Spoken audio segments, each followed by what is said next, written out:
另外，美国年底要举行总统大选，即马面对党内要求退选的声音，美国总统拜登伫七八时又发布要互民主党同僚的公开批，伊阁一摆强调，伊绝对袂退，伊嘛呼吁讲民主党一定要团结，才会当拍败前总统川普。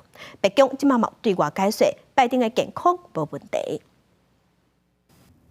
这份长2页由拜登亲自签名，对民主党同僚的公开批，一开始就强调，虽然媒体甲外界拢各种推测，伊有愿会坚定参选到底，拍败川普。拜登进一步指出，若毋是坚信家己是2024年拍败川普的上好人选，一开始都未宣布要连任。过去这1礼拜外的争议集因也应该结束。拜登这场批明显比顶礼拜5面对质疑所回应的3句话：我是现任美国总统，我是民主党提名候选人，我会留伫这场选举中，口气更加硬真济。拜登了后接受媒体访问，也直接讲，若党内高层大咖对伊有意见，就应该伫民主党全国大会向伊挑战，若无就听伊对抗川普。另外一方面，风声美国华府巴金森市政权会自去年8月到今年3月，把8摆进入白宫，对此白宫车牌公开澄清，绝对无这件代志。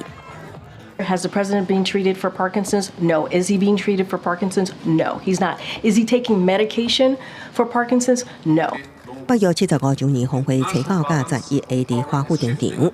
听讲8月领导人面对拜登辩论表现感觉积极，也反川普中心提出白宫会拍乱对乌克兰的援助，对此白宫国安会也加以好评。We're not picking up any signs of that from our allies at all. Quite the contrary.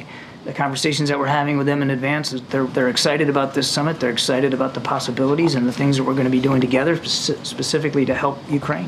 也有美国共和党后礼拜会举行全国党代表大会，提名川普参选美国总统。共和党伫7月公布2024党纲草案，以互美国搁一摆伟大为名，以内政为主，对外是向准中国，包括计划重建军力甲联邦关系来对抗中国，甲打击恐怖主义。金模上会取消中国上惠国待遇等等，也不过说40年来头一摆无出现对台湾立场的宣示，也互这份川普办的美国未来政治方向受到外界关注。广西新闻记者陈明玉。